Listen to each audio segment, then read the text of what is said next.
Republican Senator John Cornyn of Texas says the FBI has approved his request for federal law enforcement to help locate Texas Democratic senators that left the state to block GOP redistricting efforts.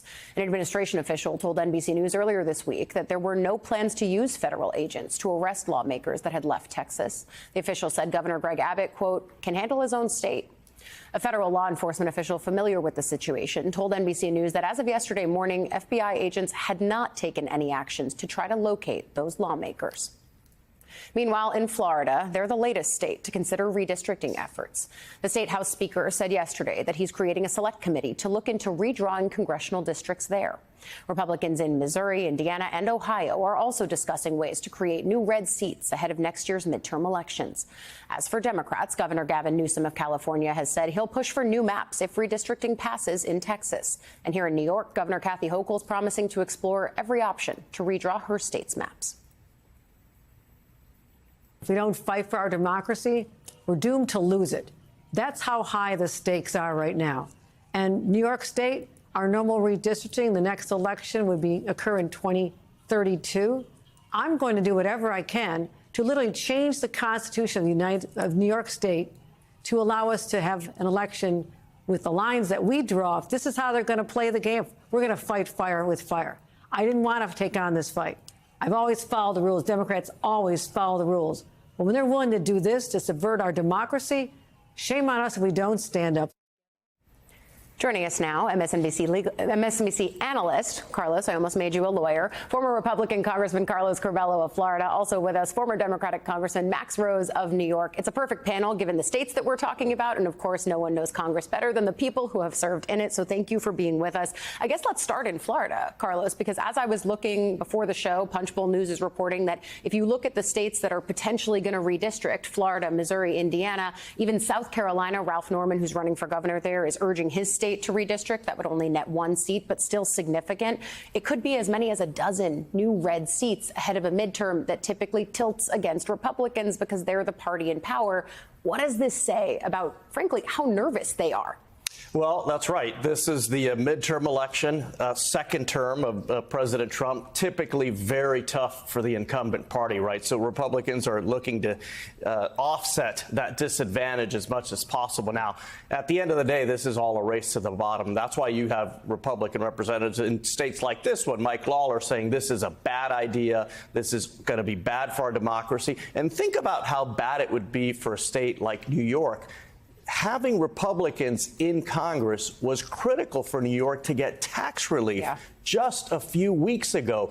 If they were to draw out these members, none of that would ever happen. By the way, the same thing would happen for red states when Democrats are in charge. So this is a dangerous game in Florida where they're talking about doing this. I mean, that map is pretty maxed out already. Maybe they can get one or two more seats. But at that point, you start making other incumbents vulnerable. So people start getting very antsy. This is all a pretty bad idea. Yeah, in Florida, they could maybe make the Lois Frankel seat a little bit more difficult. I mean, there's ways they could make it harder for Democrats. But I think you're right when it comes to that map. And then in New York, the thing that I keep thinking about is that for Democrats who are actively having this fight in places like California and New York, independent redistricting, this idea of making it nonpartisan, is something Democrats have pushed for. And now they're in the position of saying, well, wait, actually, never mind. And I get why, but there is something tough about that. Well, there's not something tough because they realize that this has to be a national effort, that when individual states, particularly Democratic states, unilaterally disarm, then you catch yourself between a rock and a political hard space. But, Carlos noted something really important here, which is that this could backfire on the Republican states that are doing this.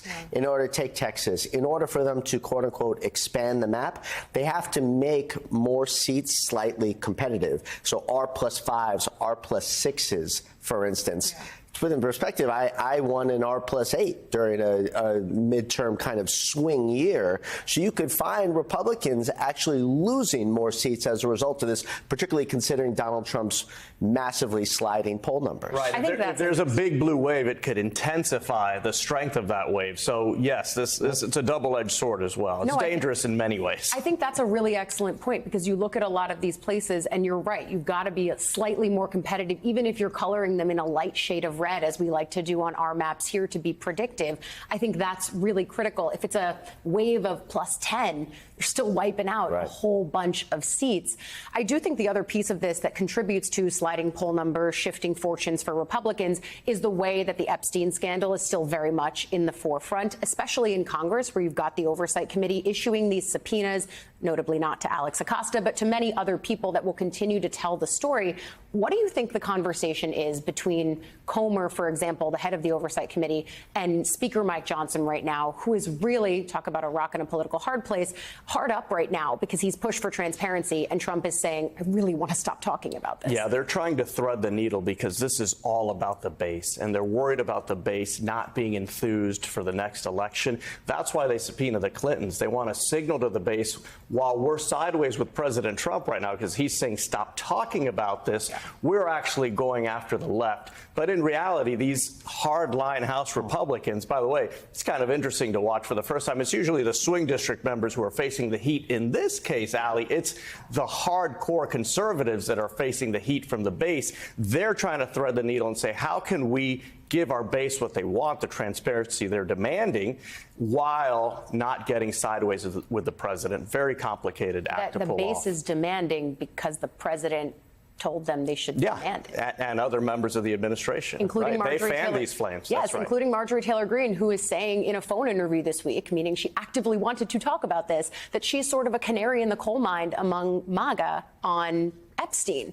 For Democrats, they've smelled blood in the water on this, and I wonder what you think about the way that they're positioning themselves. You know, God bless my Democrats right now, because for once they have not overcomplicated something, and they have shown disciplined, consistent messaging. You know, the traditional challenge for Democrats and the problem for Democrats is that they have political shiny object syndrome, right? They move from this object to this object because they're naturally an intellectually curious bunch of people. Yeah. But here they have just zeroed in on the fact that not only is the Trump administration and Trump himself hiding something and being hypocritical, but this also shines a light on the broader ways in which they have lied to their base and been utterly fraudulent to their own leadership. And that gives them the opportunity to talk about a whole range of things, from tariffs to inflation continuing to rise and to the overall economy not performing as well as they said it would. And I think it's smart that Democrats haven't tried to take full ownership of this issue, because then that would be good for Republicans and the president. I think that's actually the key point here, the way that they are just trying to sort of continue to throw fuel on the fire without making themselves the people who are actually burning the fire, at least right now.